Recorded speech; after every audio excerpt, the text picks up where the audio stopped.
Hi, it's Angie Schmucker talking about our roles and responsibilities for board members at nonprofit organizations.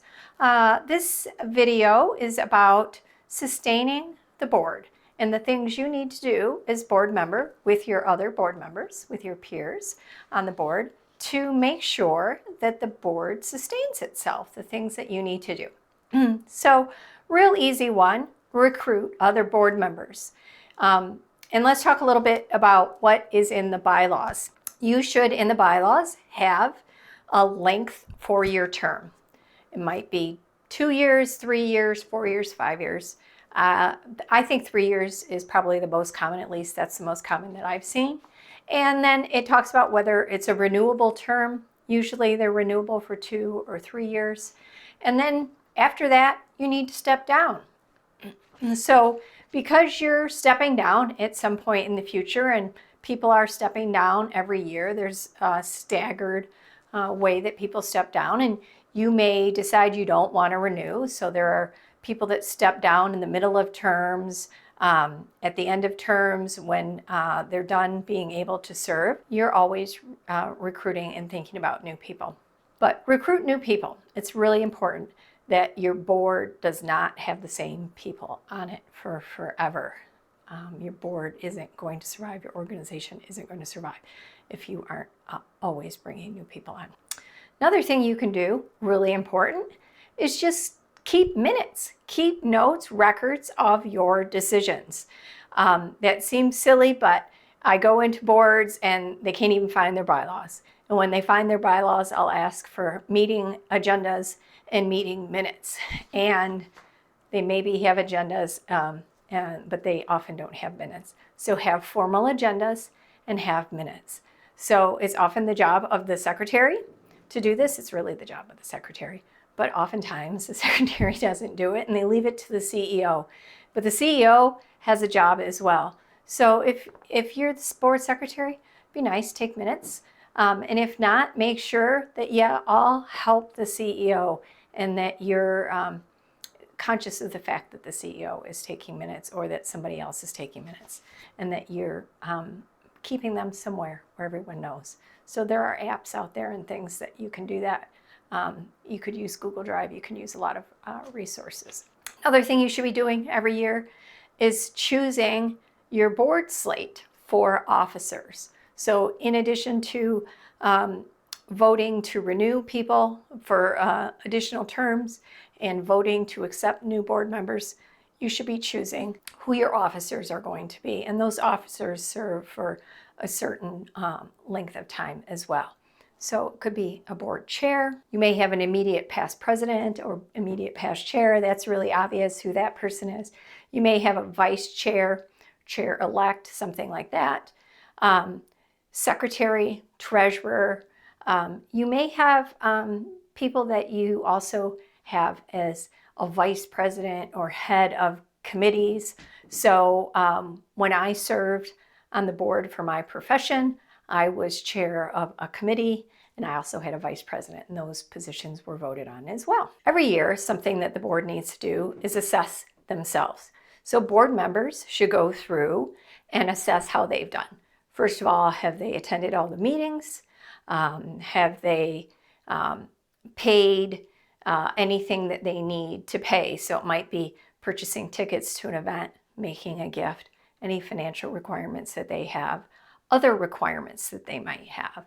I've been on organizations where they have a really nice scorecard or grade card type of thing where I have to go through and here's my attendance options, here's my volunteering requirements, here are all the different things that I need to do, and I have to check them off and turn that in by a certain date, and it gives me all the things. And usually somebody checks in on that at every meeting, reminding us that some of the things that are coming up will help us meet those requirements.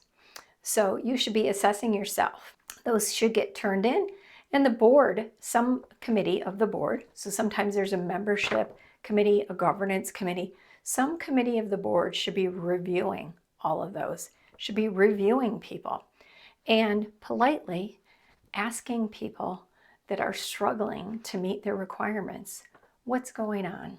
So sometimes people need a leave of absence. I needed a leave of absence once. My mother was very ill. I needed to take a leave of absence so I could tend to my mother.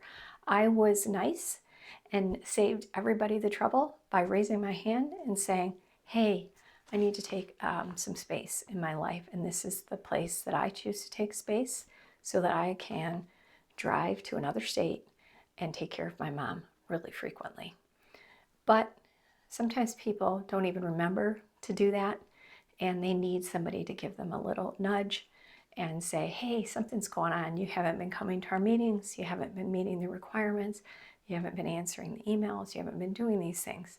So you can do that very nicely and say, hey, what's going on? Can we help you out? And if that person doesn't acknowledge it, then you have to have a more difficult conversation. But a lot of times they'll acknowledge it. And then you just ask them, did you want to continue on the board? Do you need a leave of absence?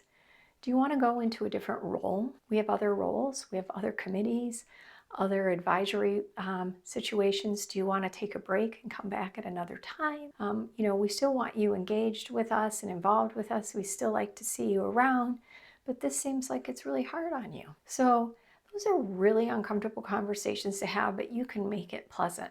But the thing is, it needs to happen because nobody wants to come and do all this work when 1 or 2 or 3 people are never coming. And you're like, what's up with Joe? What's up with Mary? They never come. How come I'm doing all this work? And yeah, I know I'm appreciated, but these other board members never come. So that's one of your jobs, is to make sure as a board, as a whole, that you are making sure that everybody is meeting their job requirements, the things that they agreed to, and that you're politely asking people to leave if they can't.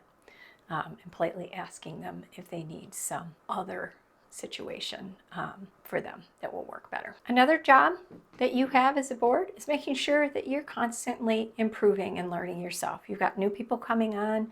So, nobody wants to come to a board meeting and just have a dog and pony show. But when new programs are being rolled out, new things are happening in your organization, you've provided resources and made sure things happen. You've written new policies and done some new things. An organization has worked really hard to build financial reserves, and now they're launching an endowment, and you want to make sure you talk about the endowment properly. You might have a session where you actually learn more about endowments and exactly how you all are managing the endowment. And maybe your financial advisor, the person who's managing your money, comes in and talks about endowments. That's a great use of time. There are things that you can have somebody come in and talk about.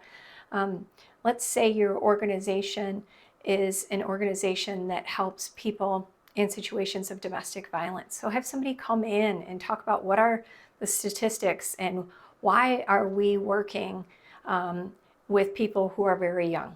What are the instances where we are working to educate people? If we are an organization that works to fight substance misuse, how can we fight substance misuse? At what age should we start that?